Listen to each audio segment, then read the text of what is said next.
Love conquers all. So this is a game from Guerrilla Games in which you're playing a cooperative game. You could even play it at solo if you want to, because it says on here, life is a cooperative game.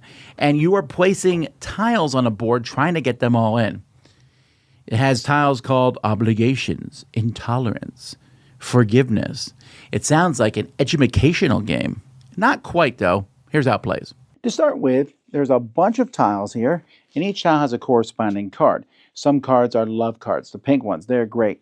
And then the rest of them, the challenge cards, are not as good. And you're going to shuffle a certain amount of them together to make a deck. So let's say an easy game would be 17 of the challenge cards and 4 love cards.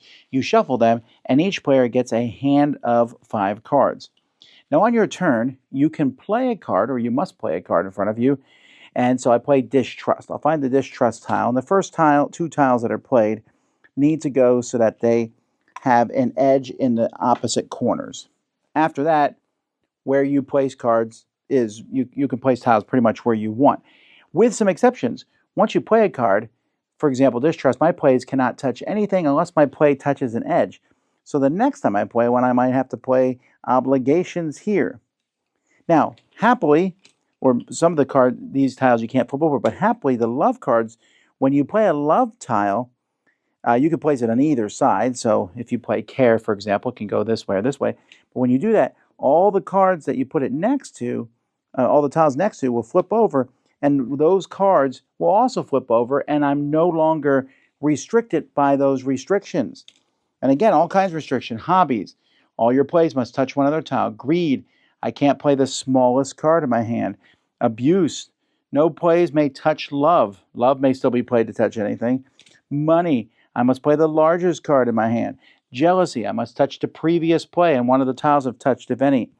So you're allowed to talk as much as you want between the players and have communication. You just can't show specific cards to other people. And everyone is going to help you put them out. And the game will end when everyone gets rid of all the cards in their hand, or if you fail. You fail when somebody can't place a card or place a tile, or if there's no space left to put tiles on the board. So the only way to win is to get everything on the board.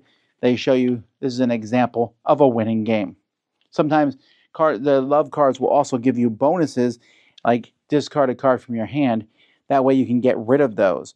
Or the next tile played is resolved regardless of where it is played. That's nice. Or remove a tile touching this play from the game.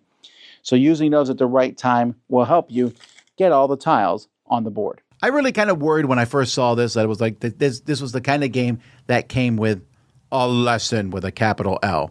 Oh, that is why we should be joyful. But you know what? It's a pretty solid game. This game is a game that starts off pretty simple. Oh, I can place these out there. I'm trying to fit it into polyominoes on this board. Oh, but then you start getting these restrictions. I must place on the outside of the board. I must connect to other people. And this kind of back and forth, that makes the game difficult. And then the love tiles canceling the other ones out. That's pretty interesting. So a couple thoughts here. First of all, the theme is actually still pretty good.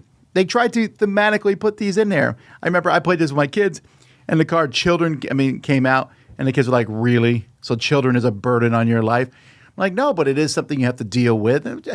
I'm not saying this game is the deep thoughts and mysteries of the end of the universe, but did provoke a little discussion, and they were also happy to see parents was also in the game. So as both things that you put out there. There is also a bit of luck.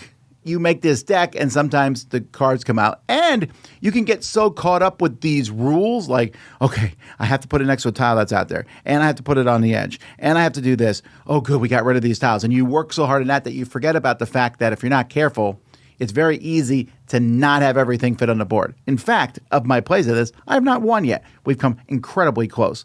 So I think it's a little bit difficult to play, but I also can see that if some cards had come out in just a slightly different bit of order, we would have easily won. You also get to make some choices.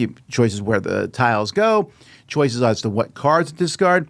So I find this to be kind of an intriguing game, and I also do like the little artwork on it. I find it to be fun. So this is another one that I would give a 7 out of 10 to.